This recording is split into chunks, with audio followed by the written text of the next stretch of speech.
अस्सलाम वालेकुम स्टूडेंट्स। आज के टॉपिक में हम जो है स्ट्रिक्ट इक्वालिटी को पढ़ेंगे।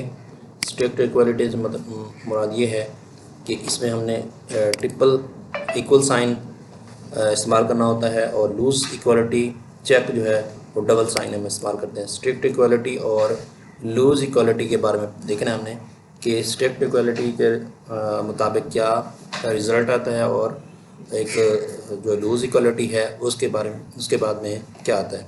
अब देखें आपके सामने ये एक 10 है और हमने इसको जब पिछले लेक्चर में हमने देखा अगर उसको डबल इन्वर्टेड कॉमास में हम लिखते हैं तो वो स्ट्रिंग होता है। ठीक है जी। अब ये 10 और ये 10, अब इसके नतीजे में हमें जो है ना क्या रिज़ल्ट देता है। ठीक है जी। ये हमारा होता है लूज़ इक्वालिटी सेक्शन और ये अगर ट्रिपल साइन लगाते हैं तो ये हमारा स्ट्रिक्ट इक्वालिटी है कि अगर ये जो है ये 10 और ये स्ट्रिंग वाला 10 लूज़ इक्वालिटी में क्या होगा, बराबर होगा और इसका जवाब क्या होगा, ट्रू होगा। इसको अब चेक करते हैं हम।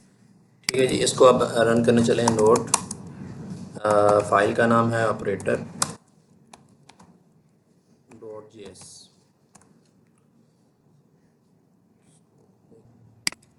Note operator .js। अब इसका जवाब जो है वो ट्रू आ रहा है। Why true? क्योंकि अब ये लूज इक्वल है, ये 10 जो है ना ये 10 के इक्वल है। ठीक है। और ये क्योंकि इक्वल है तो ये कंपैरिजन हम पीछे पढ़ के आए हैं पहले लेक्चर में कि इनका जवाब या ट्रू या फॉल्स में होता है। अगर हम इनका कंपैरिजन करें या रिलेशनशिप करें यानी less than, greater than, equal to, और अगर ये इस तरह काम करें तो हमें जो है ना ट्रू या फॉल्स मिलेगा। ठीक है जी। अब इसका रिज़ल्ट क्या आ रहा है, ट्रू आ रहा है। सपोज़ करें मैं इधर 9 लिख देता हूँ। ठीक है जी। अब इसको हम चेक करते हैं। अब ये इसका जवाब फॉल्स देगा। ठीक है जी। यानी ये 9 जो है ना 10 के इक्वल नहीं है। अब इसको हमने चेक किया, दोबारा से हम इसको चेक करने चले हैं जी और इसका जवाब जो है वो ट्रू दे रहा है।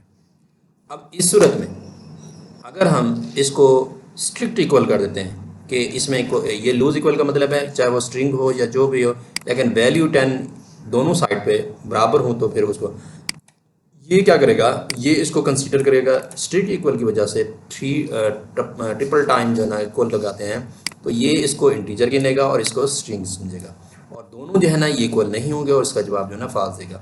अब इसको हम कमेंट आउट कर देते हैं और इसके बाद इसको कमेंट ख़त्म करते हैं और इसको हम चेक करते हैं जी सेव करके CLS और इसके बाद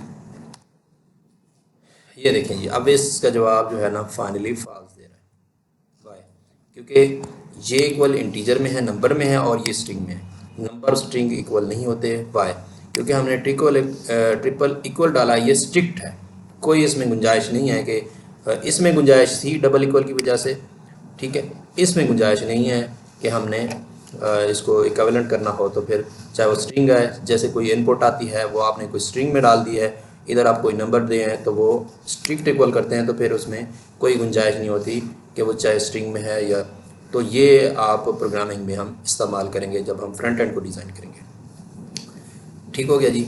अगर हम इसी तरीके से सपोज़ करें अगर हमारे पास है जी अगर हम स्ट्रिक्ट इक्वल को देखना चाहते हैं तो ये देखें अगर हमारे पास है जी दोनों नंबर्स में है, अब इसका जवाब क्या होना चाहिए, ट्रू होना चाहिए।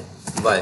क्योंकि बोथ आर नंबर्स, यानी both are data type of numbers, क्योंकि 10 की जो वैल्यू है वो भी 10 है और नंबर में है और इसकी भी नंबर्स में है। जब इसका हम रन करेंगे और इसका जवाब क्या है, ट्रू आ रहा है। ठीक है जी। तो अगर इसी तरीके से स्ट्रिक्ट इक्वल है, अगर उसी तरीके से हम इसका लूज इक्वल करते हैं, दोनों नंबर्स हैं तो लूज इक्वल में तो गुंजाइश है कि आप इसको जो है डबल इक्वल करके हम इसको चेक कर सकते हैं इसको, तो ये भी ट्रू देगा। ठीक है जी। ये ट्रू क्यों दे रहा है, क्योंकि दोनों इक्वल हैं। ठीक है। ये भी नंबर्स में है और ये भी नंबर में है, दोनों के वैल्यू सेम है। तो इस तरीके से ये जो है हमने देख लिया स्ट्रिक्ट इक्वल का। अब टुडेज टॉपिक दैट कि प्रीसिडेंस को देखना हमने कि हमारे पास एक एक्सप्रेशन हो, एक्सप्रेशन में हमारे पास क्या हो, ये एक वैल्यू है उसमें जमा भी हो मल्टीप्लाई भी हो या कोई और सिंबल आ सकता है अरिथमेटिक सिंबल, तो हमने किस चीज़ को पहले प्रेफरेंस देना। प्रेसिडेंस का मतलब ये होता है कि प्रेफरेंस किसको देना है, कि हमने प्रेफरेंस जो है वो किस साइड पे पहले मल्टीप्लाई करना है या पहले प्लस करना है। तो इस प्रेसिडेंस, इसको कहते हैं प्रेसिडेंस। तो प्रेसिडेंस के लिए ये होता है, या इसको दूसरा नाम कहते हैं एसोसिएटिविटी।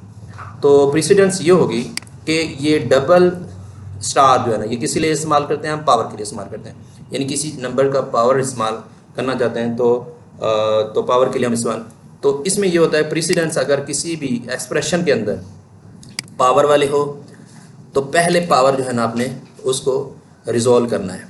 अगर उसके बाद अगर आपने किसी भी एक्सप्रेशन के अंदर मल्टीप्लाई स्लैश यानी ये मॉडुलस करिए, तो आपने पहले मल्टीप्लाई करना, ये लेफ़्ट टू राइट है, ठीक है जी, ये लेफ़्ट टू राइट है, और ये पहले मल्टीप्लाई होगा, फिर स्लैश क्वोशेंट निकालने के लिए, रिमाइंडर निकालने के लिए होगा, और उसके बाद थर्ड नंबर पे प्रेसिडेंस किसकी होगी, ये लेफ़्ट टू राइट है, मतलब कि पहले प्लस होगा फिर माइनस होगा। अगर ये सारे एक ही एक क्वेश्चन एक्सप्रेशन बनता है तो हमने प्रेसिडेंस जो है वो उस बुनियाद पर देनी है जो एक का रूल है। ये रूल जो है ये लेफ़्ट टू राइट और राइट टू लेफ़्ट होता है, लेकिन राइट टू लेफ़्ट सिर्फ और सिर्फ इसके लिए इस्तेमाल करते हैं पावर के, यानी पावर बनाने के लिए, वो भी सिर्फ इस साइड वाली जो है ना वो इस साइड की पावर होगी दूसरे की, तो ये हम इस्तेमाल करते हैं। लेकिन बट ये लेफ़्ट टू राइट जो है ना पहले मल्टीप्लाई, अगर ये सारी चीज़ें इकट्ठी आ रही हैं तो मल्टीप्लाई करेंगे, स्लैश करेंगे, फिर मॉडुलस करेंगे, उसके बाद नेक्स्ट नंबर होगा प्लस का, लास्ट में माइनस होगी। और इसके बाद अगर आपके पास एक एक्सप्रेशन है तो उसमें आपने जो असाइनमेंट ऑपरेटर है वो लास्ट में हमने इसको सोल्व करना है। तो असाइनमेंट ऑपरेटर में क्या करेंगे, ये राइट टू लेफ़्ट आपने सॉल्व करना है, यानी राइट टू लेफ़्ट इधर से सॉल्व करना है और चेक करते आना है कि कौन सी चीज़ पहले आपने हल करनी है, ठीक है जी।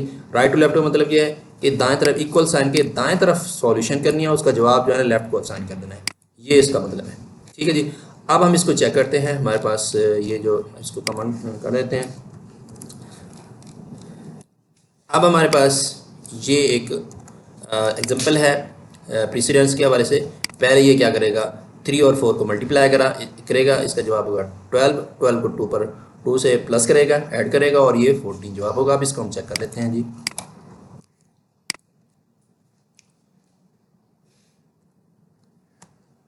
14 आ गया, ठीक है जी।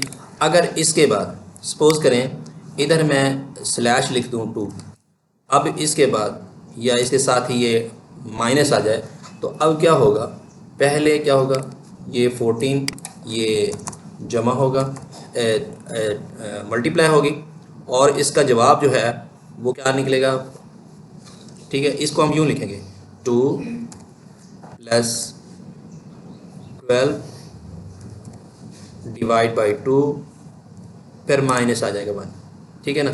फिर अगले स्टेप में हम इसको क्या करेंगे कि नेक्स्ट स्टेप में हमने करना है, पहले हमने डिवीजन करनी है, ठीक है जी।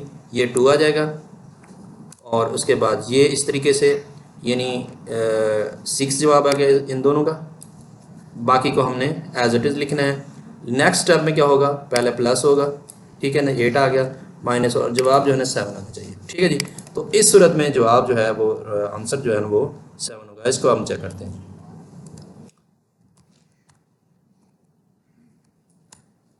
ठीक होगी जी। यानी इसका आंसर जो है मैं इसको आंसर के तौर पर अब लिख देता हूँ, ANS, ठीक हो गया। अब इसको हम दोबारा से फॉर्मेट हमने चेंज कर दिया, ये ANS बराबर है, ये इक्वल हम लिख देते हैं, तो ये आपका जवाब जो इक्वल साइन की सूरत में जो है ना वो जवाब निकाल दे देगा, और ये आपके सामने आ गई 7, ठीक हो गया। अब इसी तरीके से ये एग्जांपल भी उसी तरीके से आ रही है कि पहले हमने मल्टीप्लाई करना होगा, बाद में डिवीजन करनी होगी अकॉर्डिंग टू प्रेसिडेंस। तो नेक्स्ट हमारे पास है जी एक और एग्जांपल,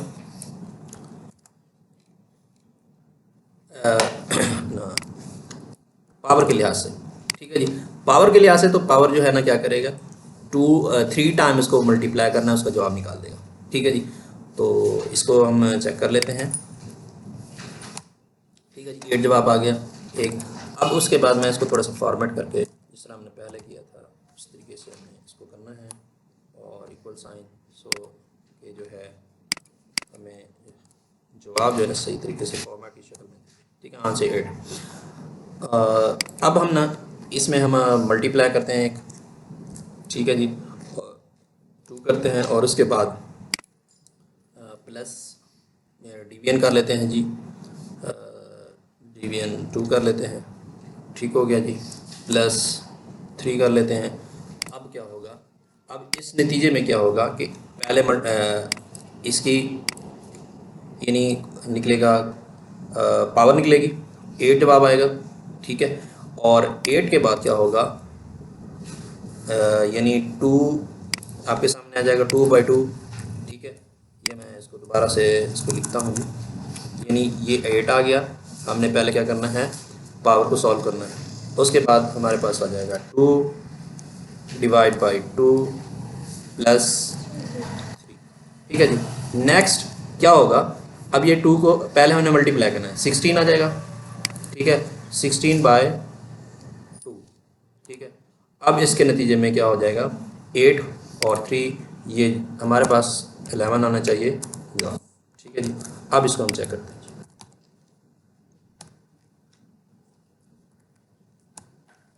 ओके हो गया, यानी 11 हमारा आंसर आ गया, क्योंकि हमने अकॉर्डिंग टू प्रेसिडेंस सोल्यूशन किया है कि हमने पहले पावर को सॉल्व करना है, फिर उसके बाद मल्टीप्लाई को सॉल्व करना है, मल्टीप्लाई करने के बाद फिर उसका जो जवाब भी होगा हमने उसको डिवाइड करना है, डिवाइड करने के बाद एट द एंड जो है ना वो हमने 3 से प्लस करना है। सपोज करें हमारे पास इधर चाहे +3 आ जाए तो फिर जो है फिर भी हम ना क्या करेंगे, पहले मल्टीप्लाई करेंगे, एट द एंड हमने प्लस करना है लास्ट में जाके। अब इस सूरत में अगर हम ये इस तरीके की सिचुएशन बना लेते हैं तो हमारे पास क्या जवाब होगा, इसी को हम दोबारा से सॉल्व कर रहे हैं, तो हमारे पास ये होगा 8 तो वैसे आ जाएगा हमारे पास, ठीक है जी, और उसके बाद प्लस का साइन आ जाएगा, फिर उसके बाद आ जाएगा इसको पहले सॉल्व कर लेंगे, 3 6 आ जाएगा, ठीक है, डिवाइड बाई 2 आ जाएगा और प्लस 3 आ जाएगा। अब इस सिचुएशन में अब इसका जवाब जो है ना पहले सॉल्व करना है, इसका 3 आ जाएगा क्वेश्चन, और एट द एंड हमने क्या करना है, 8 3 और इसको प्लस करना है, और उसके बाद हमारे पास जवाब आ गया 40, ठीक है जी। नौ इसको चेक करते हैं, ओके हो गया जी, ये जवाब 14 जो है ना वो हमारे पास आ गया। नेक्स्ट हमारा आता है जी, ये एक रह गई थी हमारे पास एक और एग्जांपल कि ये हमारे पास पावर है, ठीक है ना, 2 दफ़ा पावर है, तो फिर इसको कैसे सॉल्व करेंगे। ये अभी हमने देखा कि ये जो है इसको डबल जब स्टार यानी पावर हो तो ये हमने करना है राइट टू लेफ़्ट, यानी राइट टू लेफ़्ट का मतलब ये है पहले इसको सॉल्व करना है, इसका जवाब जो होगा फिर इसके साथ करना है, यानी राइट टू लेफ़्ट। इसी को पहले हम सॉल्व करते हैं, उसके बाद इसका जवाब निकालते हैं। 3 की पावर 2 हो जाएगा 9, और 2 ये वैसे हम लिख देंगे इसको, ये अगर इस तरह, और 9 और 2 मल्टीप्लाई करेंगे तो 9 को ये अप्रॉक्सीमेटली जो है, मैं इसको चेक कर लेते हैं क्या बनता है जी, 9 टाइम्स 2 कितना बनता है, इसको रन करते हैं, ये 512 बनेगा, ठीक है। 2 को 9 दफ़ा ज़रब करेंगे तो हमारे पास 512 जवाब आएगा, यानी इसको आपने राइट टू लेफ़्ट सॉल्व करना है। अगर एट ए टाइम जो है पावर आ जाए तो इस तरीके से इसको सॉल्व करना होगा। इस तरीके से आज का हमारा जो ऑपरेटर प्रेसिडेंस और कुछ इक्वल के स्ट्रिक्ट हमने देखा चेक का कि किस तरीके से ये हल होता है स्ट्रिक्ट का, और लूज़ इक्वालिटी को चेक किया। तो इस तरीके से आज का लेक्चर ख़त्म हो जाता है। अल्लाह हाफिज़।